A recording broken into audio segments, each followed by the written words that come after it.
Tensions between the U.S. and Iran are running even higher tonight after the Iranians shot down a U.S. drone. President Trump called it a very big mistake, but he also appeared to play down the incident. Foreign Affairs correspondent Nick Schifrin begins our coverage. Today in Tehran, speaking to a stadium of supporters, the commander-in-chief of Iran's Revolutionary Guard Corps delivered a threat as state TV released video of what it said was the launch of a missile and strike of a U.S. drone. The downing of the American drone was a clear and precise message to America. And the message is this: an enemy that violates our borders will not return and will be destroyed. Today at the Pentagon, a spokesman introduced the head of U.S. Air Forces in the Middle East who, by phone, delivered a counter. This was an unprovoked attack on a U.S. surveillance asset that had not violated Iranian airspace at any time during its mission.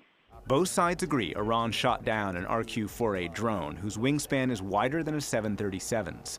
The U.S. military says this video shows the drone's smoke trail. The he said is over the drone's location.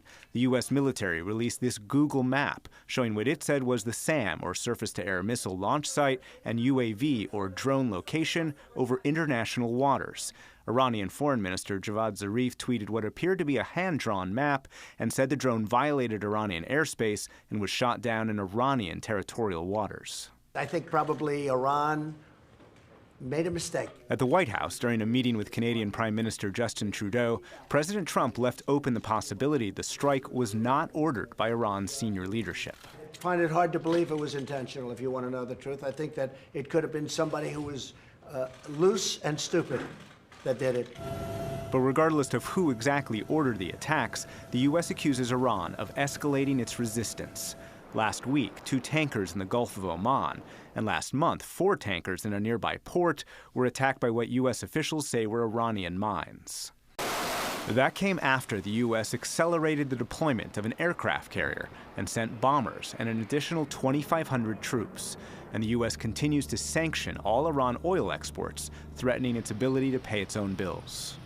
Today on Capitol Hill, after a quickly called closed-door briefing by the administration, senators split on how the U.S. should respond.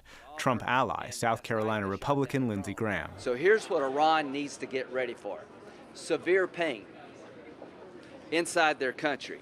And after an emergency meeting with top lawmakers at the White House, Senate Minority Leader, New York Democrat Chuck Schumer. The president may not intend to go to war here, but we're worried that he and the administration may bumble into a war. One of the best ways to avoid bumbling into war, a war that nobody wants, is to have a robust, open debate and for Congress to have a real say. President Trump today said he would balance campaign promises with a desire to respond. Look, I said I want to get out of these endless wars. I campaigned on that. I want to get out. But this is a new wrinkle. This is a new fly in the ointment, what happened shooting down the drone.